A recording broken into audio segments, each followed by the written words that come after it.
মারাত্মক দাঁত যন্ত্রণায় পুরো কাহিল হয়ে পড়েছিলাম। সারাদিন কাজ করা তো দূরে থাক, কিছু খেতে পর্যন্ত পারছিলাম না। তোমাদের দাদাভাইয়ের বাড়ি ফিরতে খুবই দেরি হয়, তা সেজন্য রেডি হয়েছিলাম। এখন এই যে বেরিয়ে পড়েছি। ওপরের মাড়ির শেষের দুটো দাঁতই আমার নষ্ট হয়ে গেছে, মানে ক্ষয়ে গেছে। তা বলতে পারো ওই আক্কেল দাঁতটাই ক্ষয়ে গেছে। তা কোনো কিছু খেলে খাবারগুলো ওইখানে গিয়ে আটকে যায়, আর তার ফলে প্রচণ্ড ব্যথা হয়।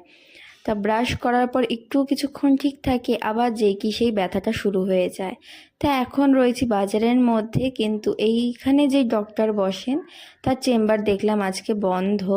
তা সে কারণে কাঞ্চন মেডিকেল থেকে ওষুধ নিতে হয়েছে। একটা লবঙ্গের সিরাপ দিয়েছে, ছোট্ট একটা শিশি, আর দাঁতে লাগানো মাত্রই দাঁত ব্যথা যেন নিমেষের মধ্যেই জানলা দিয়ে উড়ে পালিয়ে গেছে।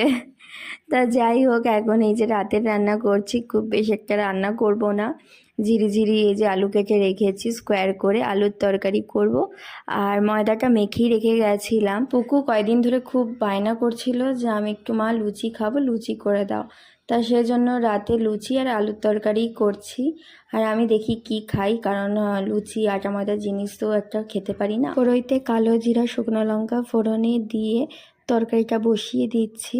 আর এই আলুর তরকারি খুব বেশি একটা আলু ভাজতেও লাগে না, হালকা একটু তেলে নেড়ে চেড়ে পরিমাণ মতো নুন আর হলুদ দিয়ে জল দিয়ে ঢাকা দিলেই হয়ে যায়। সাদা আলুর তরকারি বলতে পারো অনেকে, হলুদ ছাড়া হলে সাদা আলুর তরকারি বলে।